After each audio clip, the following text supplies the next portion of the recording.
Welcome to the Deep Dive. We're your shortcut to, well, getting genuinely well informed. That's the goal. Today we're diving deep into a whole stack of recent international reports. Our mission: to give you a really comprehensive, clear-eyed understanding of several global events that are unfolding fast. Right. Think of it as cutting through all the noise, getting straight to the insights that actually matter. Exactly. We'll be navigating everything from military and diplomatic shifts in Eastern Europe, heightened tensions in the Middle East, and even what looks like a brewing conflict down in the Caribbean. It's a lot to cover, yeah. Yeah. But our goal isn't just laying out facts. It's about connecting those dots, helping you grasp the why behind these big developments and offering that broader context that often gets lost in the, day-to-day headlines. So you walk away with a clearer picture of what's really at stake. Precisely. On the global stage. Okay, let's unpack this then. Let's start in Eastern Europe. The Ukraine conflict. It just keeps shifting the geopolitical sands. It really does. We've seen some really intense military actions recently, just a day after what was called one of the largest Russian air attacks since the war began. Kyiv, the capital, was hit again. Yeah, reports came in quickly on that. Ukraine's Ministry of Energy reported a thermal power generation facility in the Kyiv region was specifically targeted overnight. Then the impact. Pretty significant immediately. Power outages, gas supply interruptions, affecting over 8,000 properties across 8 communities. They were left without gas for 2 days. Wow, 2 days. That's substantial. And the Russian Ministry of Defense, well, they didn't deny it. They confirmed these were deliberate strikes on Ukrainian energy infrastructure. So not collateral damage. They're owning it. Exactly. Clearly indicating these weren't accidents. Energo, the Ukrainian state grid operator, also reported widespread, sort of localized blackouts. And Serhiy Kovalenko, he's a Ukrainian energy official, he went on X, formerly Twitter, and basically expressed a stark lack of optimism for the autumn. Not surprising given these systematic attacks on the energy systems he mentioned. Well, the strategic implication here is it's really significant.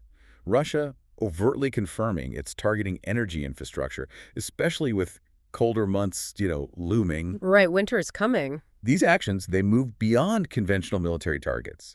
They seem designed to directly impact civilian morale, disrupt essential services. It's like weaponizing winter. A grim thought. It's a calculated tactic, really, aiming to exert maximum pressure on the population, on the infrastructure. It adds this whole other dimension to the conflict that, extends way beyond the battlefield itself. That is a grim prospect. But Ukraine isn't just absorbing these hits. We're also seeing counteractions. Active responses. The mayor of Enerhodar, Maxim Pukov, reported a large Ukrainian drone attack in his city. And crucially, Enerhodar is where the Zaporizhzhia nuclear power plant, the ZNPP, is located. Europe's largest nuclear plant. That's always concerning. Hugely. Mayor Pukov said 3 drones were shot down, 2 more neutralized by electronic warfare. But the attack was apparently still ongoing when he reported it. Residents were advised to shelter indoors. Okay, so placing this in the wider perspective, the risks associated with any military activity around a nuclear power plant of that scale, it's a 6-gigawatt capacity. I mean, you just can't overstate it. It feels like playing with fire. Absolutely. The ZNPP, remember, it's been under Russian control since February 2022. And our sources indicate Ukrainian forces have been carrying out almost daily attacks for the past 2 months. In Enerhodar, near the plant itself. Almost daily. That's what the report suggests. For instance, August 6th, Ukrainian drones reportedly hit the plant's training center. Same day, electricians working nearby were attacked. Then September 5th, another incident. 1 person severely injured. What kind of attacks are we talking about? Various methods. Drones, heavy artillery, multiple rocket launchers. Russian air defenses intercept many, sure, but not all. Some have reportedly hit plant structures or even areas near nuclear waste deposits. That sounds incredibly dangerous. It is. The Russians, in response, they've been building protective structures around the complex. Now, currently, all 6 reactors are in cold shutdown. Meaning not actively producing power. Correct. Not generating energy. And importantly, teams from the IAEA, the International Atomic Energy Agency, they've had a continuous presence inside the plant since 2022. So there are international eyes on site. Yes, but the relentless targeting, even with reactors shut down, it carries these immense almost unquantifiable risks. The real long-term insight here is the unprecedented challenge this poses for nuclear safety protocols worldwide, and the potential for, frankly, widespread environmental damage. It just raises this critical question about accountability in modern warfare, doesn't it? It really does. That analysis really highlights how fragile things are there. Moving beyond the front lines, the conflict's ripples are hitting diplomatic and economic fronts, too. Definitely. The Kremlin is, well, holding firm on sanctions. Dmitry Peskov, Putin's spokesperson, stated very explicitly that no sanctions will force Russia to change its position. A consistent message from them. Yeah, a position Putin has reiterated many times. And this comes just as the White House and the EU are signaling they're preparing a new package of sanctions. More pressure incoming. And it's worth remembering, Russia's already faced, what, over 10,000 sanctions since 2014? Including after Crimea? Right. And a key takeaway here, maybe a surprising one for some, is the resilience of the Russian economy despite all that. How so? Well, according to Putin, Russia's $2.2 trillion economy hasn't just survived these measures. He claims it's actually shown growth, outpacing the G7 economies in the last 2 years. Outpacing the G7? How? He attributes it mainly to significant war spending and a very coordinated effort between the government and big businesses to basically circumvent the sanctions. Finding ways around them. Finding ways around. We're talking specific growth figures they cite. 4.1% in 2023, 4.3% in 2024. And this is despite very high interest rates domestically. That's remarkable, if accurate. It is. Now, the Russian central bank has indicated potential recession risks down the line, but the current data, at least officially, seems to back up Putin's claims of resilience. Which does raise that important question. Just how effective are these massive Western sanctions packages in achieving their stated goals? Exactly. It complicates the narrative. That certainly paints a picture of unexpected resilience. But are there any counter-arguments or maybe independent analyses in the report suggesting vulnerabilities, things not captured by those headline figures, like long-term sustainability? That's a very fair point to raise, and yes. While the official Russian figures, look strong on the surface, some independent analysts mentioned in our sources do suggest this growth is heavily, heavily reliant on military production and state spending. Which isn't sustainable forever. Exactly. Not without significant structural reforms. There are also underlying concerns about things like brain drain, the long-term impact of being cut off from Western tech and markets. So yeah, while the immediate data shows resilience, the deeper implications for the future structure and sort of health of the Russian economy, that remains a really complex and frankly debated issue. Okay, that's important context. And then there's this particularly significant diplomatic development worth noting. Russian Foreign Minister Sergei Lavrov, he recently spoke about Russia's willingness for dialogue, said they don't want to build walls, actually drew a parallel to the Berlin Wall. Interesting framing. And stated Russia is open to honest dialogue with everyone, but, and here's the key part, on equal footing and with mutual respect. Standard diplomatic language, but what else? What really caught our attention was his specific praise for former President Trump, for his willingness to listen and understand, referencing what Lavrov called the Alaska talks. Lavrov apparently deemed that kind of approach essential for resolving the real causes of the Ukrainian crisis. And he also reiterated the Kremlin's vision of a multipolar world. Right. Well, the timing of Lavrov's statements is quite revealing, isn't it? How so? These comments come right after former President Trump declared he was ready for a second phase of sanctions against Russia. And just after his Friday statement about being able to resolve the war, or Russia facing a very high price. So you think Moscow is reacting to Trump's comments? It clearly suggests Moscow might be attempting to, well, how to put it, massage Trump's ego a bit. Maybe anticipating potential future shifts in U.S. foreign policy, possibly hoping for a more favorable negotiating environment if he were to return to power. It's strategic messaging. Makes sense. But Europe isn't necessarily on the same page? Not entirely. On the European side, Antonio Costa, president of the EU Council, confirmed Brussels is collaborating closely with Washington on that new sanctions package. The aim is to maintain pressure, prevent Moscow from advancing further into Ukraine. So contrasting approaches being floated. Definitely highlights the divergent strategies being considered internationally. Okay. From the complexities of Eastern Europe, let's shift our gaze south now, across the Mediterranean to escalating tensions in the Middle East, specifically Jerusalem. Right. A tragic incident there recently. Yeah, a recent attack has really heightened tensions. 2 Palestinian gunmen opened fire at a bus stop in Ramot, which is a Jerusalem suburb. And the casualties? Tragic. 6 people killed, 11 injured. 6 of those are reportedly in serious condition. There is car camera footage. It captured this harrowing scene. Shots fired, people just fleeing, a bus with bullet-riddled windows. Awful. Police confirmed the attackers were killed on site. They were heavily armed, multiple weapons, ammo, even a knife. And the immediate reactions, they really paint that stark picture of the region's deep divisions, the entrenched nature of the conflict. How did the Palestinian groups react? Both Hamas and Islamic Jihad praised the attackers, calling them resistance fighters. But notably, they didn't claim direct responsibility for the attack itself. And the Israeli response. Prime Minister Netanyahu stated security forces are actively pursuing any accomplices. The Israeli army mobilized in Jerusalem, conducting operations across the West Bank, including Ramallah, lots of interrogations, efforts to prevent more incidents. It feels like that cycle of violence again. The grim reality is, this sadly reinforces that cyclical nature.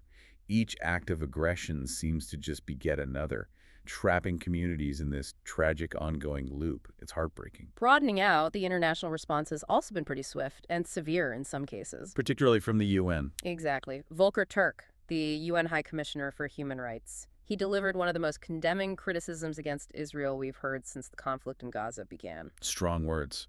During the 56th session of the Human Rights Council, he said Israel's behavior in Gaza is, quote, shocking the conscience of the world. And it's particularly insightful, I think, to look at the specifics of Turk's accusations against Israel. What did he list? He cited mass murder of civilians, systematic destruction of infrastructure, blocking humanitarian aid, the killing of journalists, and continuous war crimes. Serious charges. Did he use the word genocide? That's notable. He didn't use the word genocide, despite, apparently, pressure from hundreds of UN officials to do so. Oh. However, he did issue a stark warning about the open use of genocidal rhetoric by Israeli authorities. So, warning about the language use. Right. And his conclusion was pretty unequivocal. He asserted that, quote, Israel has a case to answer before the International Court of Justice, and that evidence is continuing to accumulate. Wow. A statement like that from a top UN official carries a lot of weight. It really underscores the severity of the international community's concern, absolutely. And following that strong statement, we saw Spain take some very concrete actions. Yes, moving beyond just words. Spanish Premier Pedro Sanchez announced the immediate closure of Spanish ports and airports to ships and aircraft that are transporting weapons destined for Israel. That's a big step. And additionally, Spain is suspending trade in products made in Israeli settlements in occupied Palestinian territories, plus significantly increasing funding for both the Palestinian Authority and UNRWA. The UN Agency for Palestinian Refugees. Correct. Okay, so zooming out, the broader context of Spain's measures, it reveals them as a pretty clear form of diplomatic and economic pressure. It reflects a strong stance, certainly within the EU. How did Israel react? Immediately and sharply. Israeli diplomatic reactions claim these actions harm their right to defense and only serve to, quote, encourage Hamas. Are there economic implications for Spain? There's definitely concern about potential commercial retaliations, particularly hitting Spain's aviation sector, as Spanish companies supply some vital components for Israeli defense projects. So potential blowback. Potentially. Conversely, though, these decisions were met with widespread celebration among pro-Palestinian movements across Europe. They're now actively urging other countries to follow Spain's lead. So it could create a domino effect. That's the potential. It could fundamentally alter the diplomatic landscape regarding the conflict if others follow suit. It's something to watch. Okay. These geopolitical currents, they're clearly not just confined to Europe or the Middle East. Let's move across the Atlantic now. We're seeing new flashpoints emerge, particularly involving Venezuela. Right, a shift in focus there, too. Venezuela recently announced it would reinforce its coastal regions. That includes the strategically vital Paraguana Peninsula and Zulia State. They're deploying 25,000 soldiers. And the stated reason. Their stated mission is to combat drug trafficking. And this decision, according to Venezuelan Defense Minister Vladimir Padrino Lopez, is framed as a strategic necessity for the nation. A necessity. Yeah, he was quoted saying, "No one will come to do the work for us, and no one will step on this land to do what we must do." Okay, so a strong message about sovereignty. Absolutely. Clearly indicates a firm stance on handling this internally, asserting control over its borders, rather than inviting outside help or intervention. Hmm. It definitely resonates with the historical sensitivities in the region about foreign presence. And that move by Venezuela, it comes right after some significant actions from the United States. The timing is interesting again. The U.S. recently sent 10 additional fighter jets to Puerto Rico. That substantially increases its military presence there in the Caribbean. And the justification. Former President Trump justified it by describing the fight against drug trafficking as a real war. He even compared U.S. overdose deaths to war casualties. Drawing a direct link between drugs and national security crisis. Exactly. Yeah, and this is where it raises a really critical question about escalating tensions in the region and the potential for, well, direct confrontation. How so? Well, just last week, there's a U.S. operation. It resulted in the deaths of 11 people, the sinking of a Venezuelan boat. Washington claimed it was transporting drugs. Right, I recall that report. But what's particularly alarming now are these reports circulating in the U.S. press. They suggest the Trump administration is actively considering direct attacks on cartel targets within Venezuelan territory. Attacks inside Venezuela. Inside Venezuela. Now, that kind of action would represent a profound, a really significant escalation. It sounds like a violation of sovereignty. It would absolutely bypass established international norms, protocols for dealing with sovereign nations. It signals a clear disregard, really, for national sovereignty. And the risks. The potential for miscalculation, for unintended consequences in such a highly charged environment, it's immense. Not just for Venezuela, but for the stability of the whole South American region. It could set a very dangerous precedent for international relations. You have to ask, what could this mean for regional stability? A really important question. We've covered such a vast and complex landscape today. We really have. From the shifting military strategies, that surprising economic resilience in Ukraine, to the intensifying humanitarian concerns, the diplomatic maneuvering in the Middle East, and now these emerging flashpoints in the Caribbean involving drugs and sovereignty questions. It's truly a complex, interconnected web of global events. It really is. And, in a world where conflicts are increasingly intertwined, where state actions ripple across continents like this, it becomes just imperative to look beyond the surface, doesn't it? Mm-hmm. We have to consider how the pursuit of national interests by all these different actors shapes global stability, how different interpretations of sovereignty of international law play out in real time. It's something truly worth reflecting on, I think. Right. How deeply interconnected these seemingly disparate events actually are. Absolutely. A powerful thought to end on. Thank you for joining us on this deep dive today. My pleasure. We really encourage you, our listeners, to continue your own exploration of these crucial topics and stay informed. We'll be back soon with another stack of sources to unpack.